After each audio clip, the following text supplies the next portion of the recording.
په ځینو ولایتونو کې عام خلک د خپلو امنیتي ځواکونو تر څنګ ولاړ دي، ځکه امنیتي ځواکونو کې خلاوي په دې خاطر چې صفوف کمزوري نیسي، نو خلک د خپل دفاع او ناموس او د عرضي تبعیت په خاطر ولاړ دي، خپل ولس هم پیغام سره. په دې باره کې ما مرغه وروره امنیتي ځواکونه صحیح دي، موږ پوه صحیح دي، زموږ حکومت نشته، زموږ حکومت در به در دی، زموږ حکومت رشوتخور دی، بل کار په دنیا نه لري، بې رشوته بې پیسې. زموږ حکومت چې خدای پاک خراب کړي، که داسې خراب یې غواړي چې په ژوند نشته. یو د نظام خلاف نه یم، نظام مو خدای نه خرابوي، مګر حکومت مو نه ته حکومت چېرې دی؟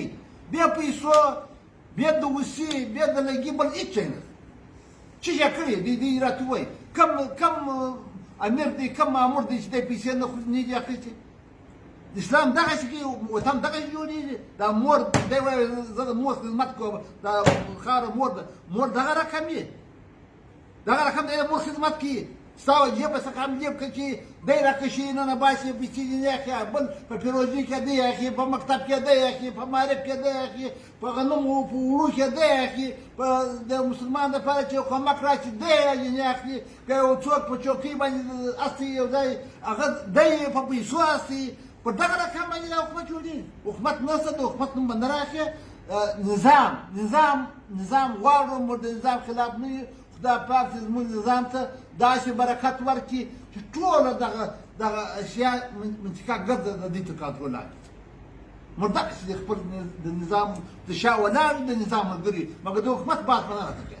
حکومت بې له رشوته، بې له خیانته بل هېڅ شی نشته. پر دنیا باندې ګوره، والله بالله که در مقرره کې یو سړی پیسې ورنه کړي په داسې چوکۍ باندې ښه چې دا زر کاله لایق سړی نه وایي، نه د لیاقت شته، نه بله شته، نه بله شته، نه پوهنتون شته، نه دکتورات، هېڅ شی نشته. باید پیسې دي. که یې پیسې درلودې، یې پیسې دې ورکړې، کم ولایت غواړې، کم قومنداني غواړې، کم د ګمرک د ریاست غواړې، هغه به چې تا تیار.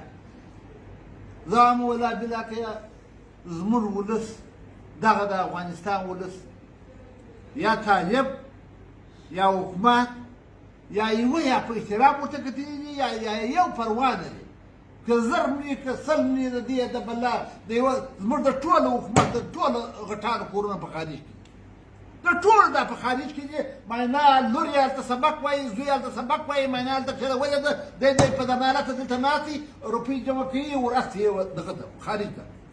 کوم وزیر کور دی په دغه سته په کابل کې دی، یو څوک راته ووایي.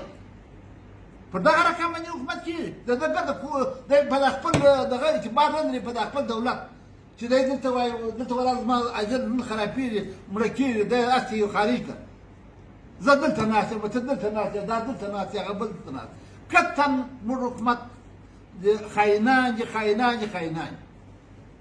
هغه معامله بله هېڅ شی ولا په دنیا راخځي. خاطر واغ دوړې یې له خلکه ته بس